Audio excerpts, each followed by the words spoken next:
Welcome back to A Little Puddin' in Your Pie. I'm Garrhy Boldpenis. Last week, my wife and I viewed the Twisted Metal program, and it was the most enjoyable experience of my life. I really enjoyed this show as a kid when it was a game, so it was pretty exciting to see all the cars. As a child of 8, my friend Steven and I would yell, "Game time!" every time that it was time to game. And so I thought it only fitting that Steven should sit at the foot of my ottoman, lips pursed tightly around a grape flavor ice, as we sank our eyes deep into the bowels of this new twist on an already twisted classic. This program focuses on a Mr. John Doe, a so-called milkman who runs errands for a powerful lady amidst a dangerous landscape. Now, one might think that such a landscape would cause Mr. Doe to be fearful, but I am happy to report that this is not the case at all. Mr. Doe takes every opportunity to crack wise, offering up line after line that delights, such as this. Tension springs keep the blade flexible for premium wiping performance.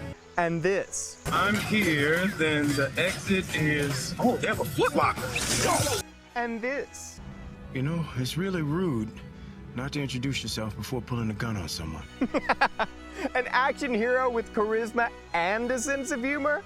Now that's the kind of guy I can relate to. Steven, however, does not understand jokes.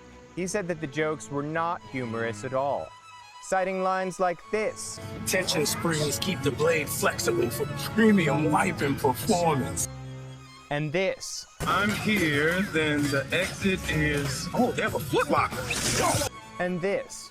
You know, it's really rude not to introduce yourself before pulling a gun on someone. When the man made a face, he did not even chuckle, even when he saw the butt.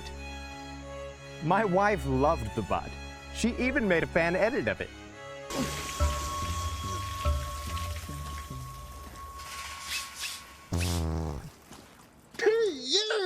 That stinks to high heaven. That's just a little character I'm working on, named Terry Bloodiron. He seems innocent, but rest assured, he's more twisted than all of the other characters combined. Steven says that butts are not funny to anyone other than children. I think he's wrong because the butt farts, or at least you can imagine it happening.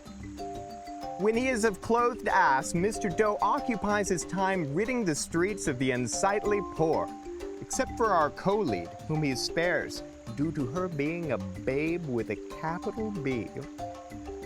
But she's not just any babe. She's a babe with no name, unless you sneak a peek at the credits, which yours truly just happened to do. This is the kind of name that gets my butter broiling. Think if this character had been named Jennifer, or Helen, or Amber. Not nearly as dark and mysterious. It's like when a character is named Man 4. You always want to know why his name is that. Anyway, she's a very good character. Her brother doesn't like cops, so he shot himself in the head, and now she doesn't speak. My. A babe with looks and a dead brother? Sign me up.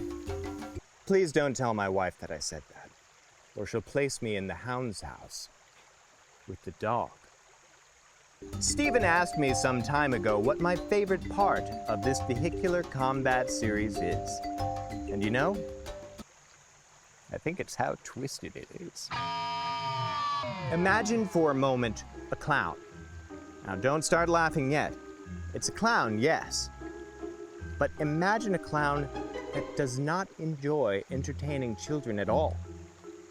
He enjoys neither children's parties nor circus life.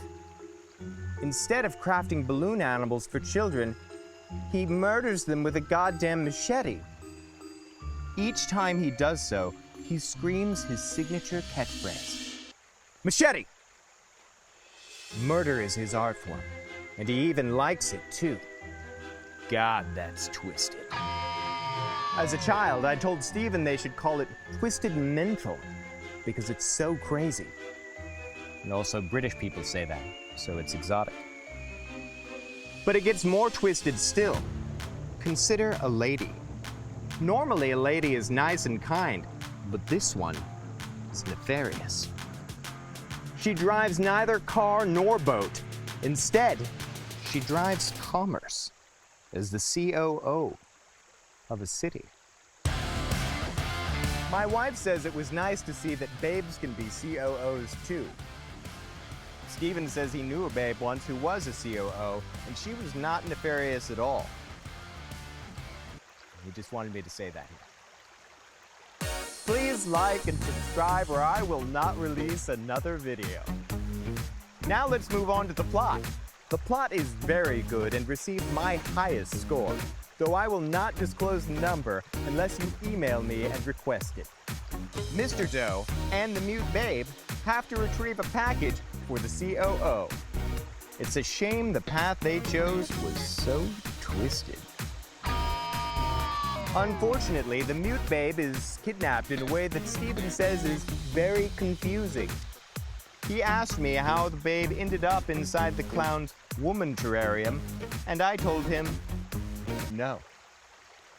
This made Steven very upset, and he began yelling at me and upset my lovely wife. She asked him to leave, but he would not.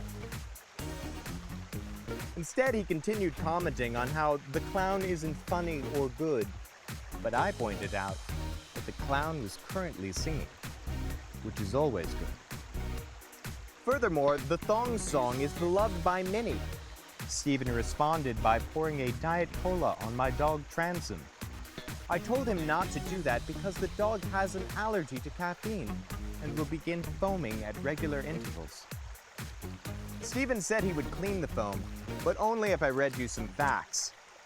Despite the show's appearance, it had a larger per-minute budget than the first 7 seasons of Game of Thrones. It had a larger per-minute budget than The Last of Us. It was more than double the cost per episode of Breaking Bad. And yet, one full episode of Twisted Metal is spent watching characters fuck in a ball pit so that the producers could embezzle money from the show's budget.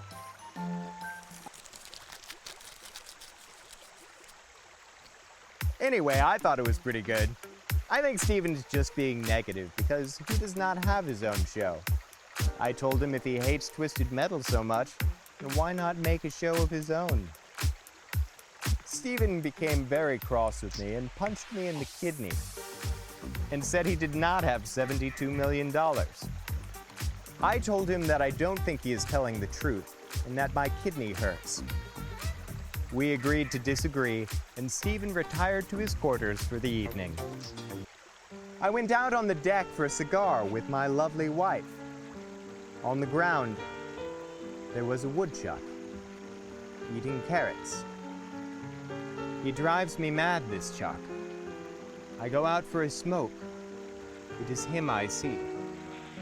Teeth planted in a leaf or the flesh of a carrot.